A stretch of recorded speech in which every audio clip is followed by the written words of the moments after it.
साल 2006 में जापान के डेप्यूटी प्राइम मिनिस्टर तारो असो भारत दौरे पर आए थे। इस दौरे पर तारो असो ने कहा था कि बीते 1500 वर्षों में ऐसा शायद ही कभी हुआ हो जब चीन के साथ जापान के संबंध ठीक रहे हो। यह स्टेटमेंट चीन और जापान के रिश्तों का सार है। 4 साल बाद यानी 2010 के आखिर में दुनिया ने एक बड़ा डेवलपमेंट देखा। जापान को पछाड़कर चीन दुनिया की दूसरी सबसे बड़ी इकोनॉमी बन गई। अमेरिका के बाद जापान 4 दशक से दूसरी बड़ी आर्थिक ताकत था।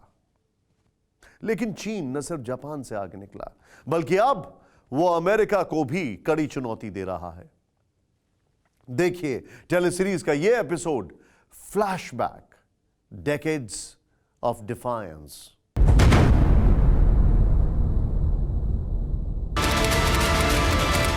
4 जुलाई 2017, कुसोंग, नॉर्थ कोरिया।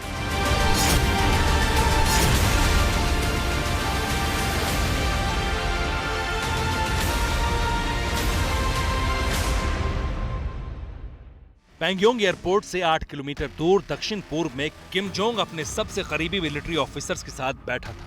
उसके मन में एक अजीब सी बेचैनी थी। वो किसी बात से डर रहा था, लेकिन मन में एक यकीन था कि आज जैसा उसने सोचा है, अगर वैसा हो गया तो नॉर्थ कोरिया के नाम से दुश्मन कांपेंगे।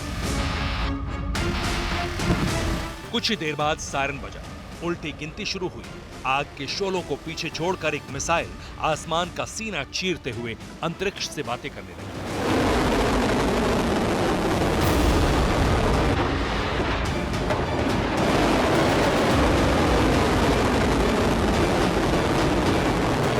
जमीन से 2500 किलोमीटर की दूरी पर यह मिसाइल बेखौफ गरज रही थी।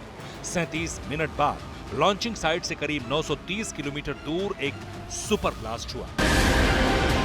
यह नॉर्थ कोरिया का पहला intercontinental ballistic missile test था। मिसाइल का नाम था हासोंग 14 और जिस जगह ब्लास्ट हुआ वो जापान का एक्सक्लूसिव इकोनॉमिक जोन था। नॉर्थ कोरिया की गद्दी संभालने के 5.5 साल बाद ये किम जोंग का खुला ऐलान था कि वो अपने पिता और दादा से भी ज्यादा खूंखार है। अमेरिका को पता था नॉर्थ कोरिया के पास ना तो इंटर कॉन्टिनेंटल बैलिस्टिक मिसाइल की तकनीक है और ना ही न्यूक्लियर साइंटिस्ट का नेटवर्क, लेकिन फिर भी किम जोंग ने हासोंग 14 बना ली। जानते हैं कैसे? किम जोंग का ये पूरा न्यूक्लियर प्रोग्राम चीन ने स्पॉन्सर किया था। किम जोंग की अदावत दक्षिण कोरिया से है और चीन सदियों से जापान को जानी दुश्मन मानता है। जापान और दक्षिण कोरिया में अच्छे रिश्ते हैं, इसलिए ड्रैगन के कहने पर किम जोंग ने जापान को डराने के लिए ये महामिसाइल फोड़ी।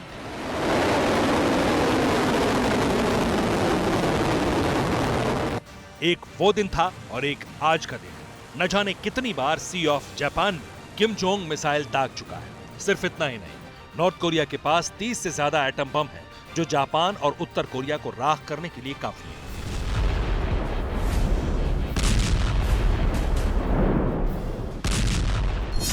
किम जोंग को एटम बम का ये रिमोट भी चीन ने ही दिया है ताकि जापान को टैकल किया जा सके। अब आप सोच रहे होंगे चीन के लिए जापान इतना बड़ा नासूर कैसे है? ये जानने के लिए अतीत में 128 साल पहले झांकना होगा। 25 जुलाई 1894 में चीन और जापान के बीच पहला युद्ध हुआ था।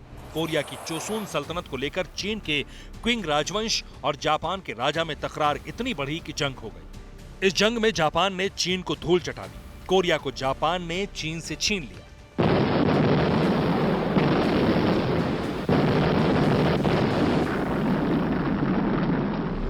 तैंतालीस साल बाद यानी 1937 में फिर ये दोनों मुल्क जंग के मैदान में आमने सामने आए। मार्को पोलो ब्रिज पर इन दोनों देशों की सेनाएं भिड़ गईं।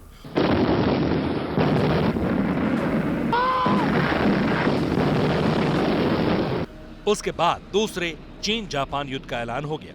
जापान इस युद्ध में भी चीन पर भारी पड़ रहा था, लेकिन जापान ने एक गलती कर दी। उसने दिसंबर 1941 में पर्ल हार्बर पर अटैक करके 2000 से ज्यादा अमेरिकी सैनिकों को मार दिया।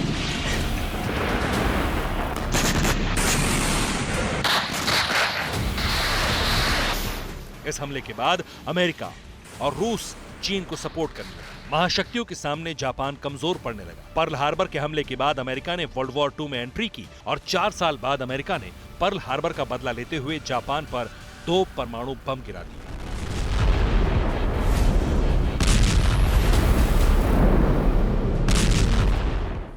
जापान युद्ध भी हारा और उसके सरेंडर के साथ विश्व युद्ध का अंत भी हो गया। अब जापान एटम बम गिराने वाले अमेरिका का तो दोस्त है, लेकिन वो चीन की चालबाजी को कभी माफ नहीं कर पाया है। जापान अपने 3 लाख लोगों की परमाणु हमले में मौत के लिए चीन के छेड़े गए युद्ध को जिम्मेदार मानता है। ये वजह है कि आज तक जापान के दिल में ड्रैगन के लिए सिर्फ इंतकाम है। 23 जून 1960 से जापान और अमेरिका के बीच एक संधि लागू है, जिसके मुताबिक जापान पर कोई भी देश हमला करेगा तो अमेरिका जंग में उतर जाएगा। इसलिए अब तक ना तो चीन और ना ही नॉर्थ कोरिया जापान पर हमले की जुर्रत कर पाए हैं। ईस्ट चाइना सी जापान और चीन के बीच खराब संबंधों की दूसरी सबसे बड़ी वजह है। यहाँ 7 वर्ग किलोमीटर में सेनकाकू नाम का एक द्वीप है, जिस पर चीन और जापान दोनों अपना दावा ठोकते हैं। ये द्वीप न सिर्फ शिपिंग लेन और फिशिंग इंडस्ट्री के लिहाज से बेशकीमती है, बल्कि यहाँ ईंधन का बहुत बड़ा भंडार भी है। इसलिए चीन किसी भी कीमत पर सेनकाकू पर कब्जा चाहता है।